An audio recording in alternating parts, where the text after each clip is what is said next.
রাধে রাধে বন্ধুরা, কেমন আছো তোমরা সবাই? আশা করছি সবাই খুব ভালো আছো। আমরাও ভালো আছি। আজ আমরা সকালে তিনজনা একসাথে উঠে পড়েছি, কারণ আজ যাব নৈহাটি বড়মা দর্শনে। আর এখন ঘড়িতে বাজে সকাল 6টা বেজে 15 মিনিট। আমি সমস্ত কাজকর্ম সেরে নিচ্ছি, তার কারণ হচ্ছে সকাল করে আমরা যাব। সকাল করে না বেরোলে না ওখানে বেলা হলে প্রচুর ভিড় হবে। তো যতই ভাবি না কেন সকাল করে যাব যাব, সেই বেলা হয়েই যায় বাচ্চা নিয়ে। আমি সমস্ত কাজকর্ম সেরে নিয়েছি, কারণ ওখান থেকে আর বাড়ি আসা হবে না, দিদির বাড়িতে যাব। আর এখানে সকালে আমরা অ্যাফ্রেশ খেয়ে নিচ্ছি।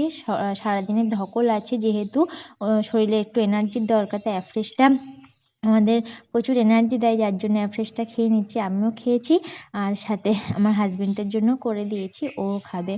তারপর আমরা সমস্ত কাজকর্ম সেরে রেডি হয়ে বেরিয়ে পড়েছি। স্টেশনে পৌঁছে গেছি। আমরা এখন কাঁচরাপাড়ে আসছি। আর একটা কথা, যে আমরা একা যাব না, আমার দিদিও যাবে আমাদের সাথে। ও আসছে মধ্যমগ্রাম থেকে, আর মধ্যমগ্রাম থেকে আসতে গেলে সোদপুর হয়ে আসতে হবে, তার জন্য ওর লেট হয়ে যাবে। তো এই জন্য আমরা নৈহাটি গিয়ে যাব এবার। আমাদের ট্রেন চলে এসছে, আর আমরাও স্টেশনে পৌঁছে গেছি। আমার দিদি তখন এসে পারেনি, তার জন্য আমরা ভাবলাম যে ওর জন্য বসে থাকলে লেট হয়ে যাবে, তো আমরা গিয়ে ঠাকুরটা দেখেই আসি। তো এখানে দেখো, আমরা ঢোকার মুখে যে সোজা লাইনটা, সেখান থেকে আমরা যাইনি, কারণ ওখানে প্রচুর ভিড় ছিল।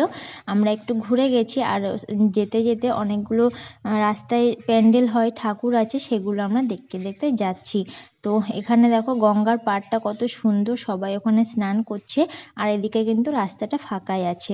তো যেতে যেতে অনেকগুলোই ঠাকুর পড়েছে, সেগুলো আমরা দেখেছি। আর জানো তো, নৈহাটিতে প্যান্ডেল যেমন তেমন ঠাকুরগুলো এত সুন্দর করে, মায়ের মুখগুলো এত মিষ্টি যে দেখলেই মনটা শান্তি হয়ে যায়। তো এখানে আর একটা ঠাকুর, এই প্যান্ডেলটাও মোটামুটি ভালোই করেছে। তো এটা দেখে যেতে না যেতেই দেখতে পাবে রাস্তায় কত ভিড় জমেছে। আমি তো তারপর ভাবছিলাম যে বাচ্চা নিয়ে কী করে যাব। তো যাই হোক করে অসুবিধা হয়নি, ঠাকুরের ইচ্ছায়। দেখো রাস্তায় কত ভিড়। এই ভিড় হওয়ার একটাই কারণ মানুষ এক পাশ থেকে যাচ্ছে না, দুদিক থেকে আসতে যাচ্ছে, তার জন্য এতটা ভিড় জমেছে। না হলে কিন্তু এতটা ভিড় হওয়ার কথাই না। তো এটা হচ্ছে আর একটা মা, এটা শান্তিময়ী মা। তো এই মাটা আগের বছর ভীষণ বড় করেছিল, এবছর একটু ছোট হয়েছে মনে হচ্ছে আমার।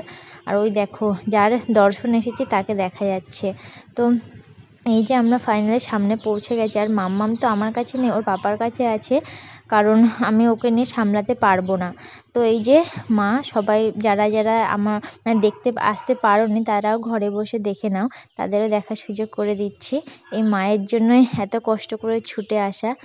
তো দেখো কত সুন্দর লাগছে বড় মাকে। প্রতি বছর যে একই রূপ কী করে হয় আমি শুধু ভাবি।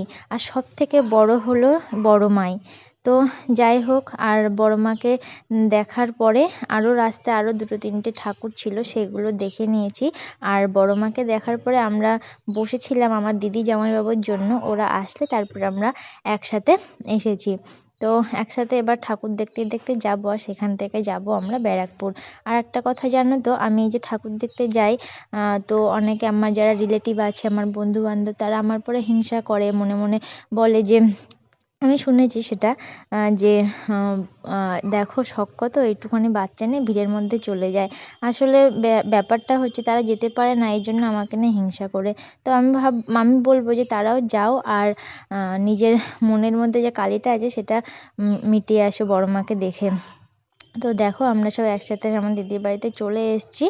আর সোনামাকে ওর মাসিমণি নিতে যাবে, তো যেতে চাইছিল না, কারণ একা একা থেকে তো ওর অভ্যাস হয়ে গেছে, সব সময় কারো কাছে যেতে চায় না। তো কিছু করার নেই, আমি কি করব বলো, একা একা ছাড়া আমি আর দোকা কোথায় পাবো। তো যাই হোক, আমাদের খাওয়া দাওয়া কমপ্লিট করে আমরা সবাই বসে গল্প করছিলাম, আর এখানে টিভিতে আমার ভিডিও সবাই দেখছে। তো ভিডিওটা এই পর্যন্ত এখানে শেষ করছি। কেমন লেগেছে অবশ্যই জানিও, ভালো লাগলে একটা লাইক করো। থ্যাংক ইউ সবাইকে ভিডিওটা দেখার জন্য।